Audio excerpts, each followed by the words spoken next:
నిన్ను పాతి పెట్టినవాడు, నిన్ను నాటినవాడు, నిన్ను చుట్టూ ఉన్నాడు. ఎవరు చెప్పింది?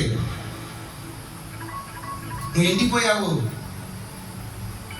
నీ కుటుంబం అంతే శాపము. ఎవరు చెప్పింది శాపం? నీ పిల్లలు పైకి రాలేరు, నీ కుటుంబము బాధపడదు.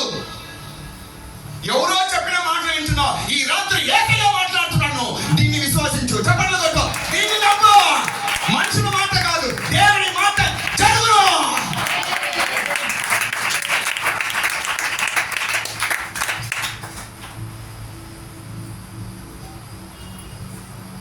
ఆ చెట్టుని ఆయన ఏం చేయాలని కలగలుగుతున్నాడు. ఈ చెట్టు ఎదగాలి, ఈ చెట్టు ద్వారా ఫలం పొందాలి, ఈ చెట్టు ద్వారా నాకు మేలు కలగాలి, ఈ చెట్టు ద్వారా ఇంకొక చెట్టుని నేను పాతి పెట్టాలి అని ఆయన ఆశ పట్టుకుంటే, నువ్వేమో బాధపడి వాడు చెప్పే మాట, ఈయన చెప్పే మాటలు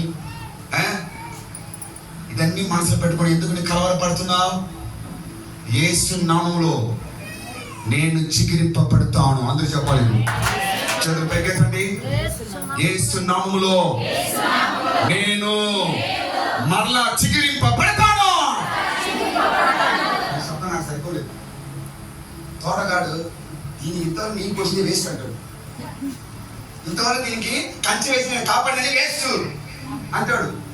ప్రాణం లేదా? మీ గట్టిగా చెప్పాలి. నేను మరలా చిగిరింపబడతాను. మరలా చెప్పండి. నేను మరలా చిగిరింపబడతాను. చెప్పండి మాట. యేసు నామములో జరుగును గాక. ప్రతి కుటుంబములో, ప్రతి జీవితంలో మరలా తీరు, మరలా చిగురు. స్తోత్రం. ఈ యేసయ్య ఇంట్లో నాటబడిన చెట్టు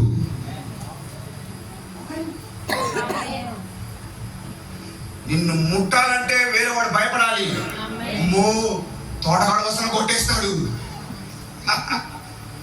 చెట్టును ముట్టాలంటే వాడు ఏం చేయాలి? వాడు భయపడాలి.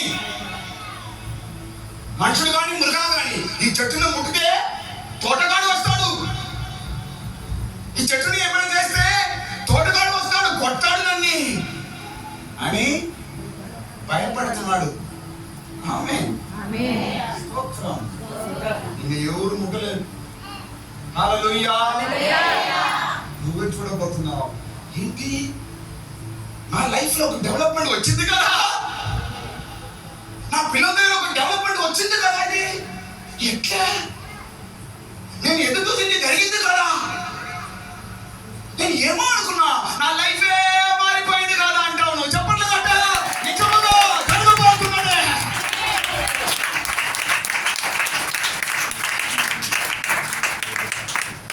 వాళ్ళ పిల్లల సభ్యులని ఏం రాదు. ఎంతమంది చెప్పారు నీ కుటుంబం కూర్చి? వాళ్ళ పిల్లల చదువురాది ఏం రాదు. ఆ బాధపడదు పిల్లలు. ఎవరైనా చెప్పారా నీ పిల్లల గురించి? త్వరలో మీ పిల్లల ఒక లైఫ్ దేవుడు చేంజ్ చేయబోతున్నాడు. మీ పిల్లల్లో ఒక చిగురును చూడబోతున్నావు. చెప్పట్లే కొట్ట. ఆమేన్. ఆమేన్. యేసయ్య మాటలు.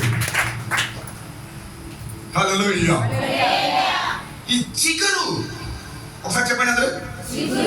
ఈ చిగురు అనే మాట ఎవరు చెప్పేదంటే యోబు చెప్తున్నాడు బైబిల్లో. ఎవరు చెప్పేదండి? యోబు చరిత్ర అందరికీ తెలుసు. ఆమేన్. యోబు రాస్తున్నాడు చిగురు అనే మాట.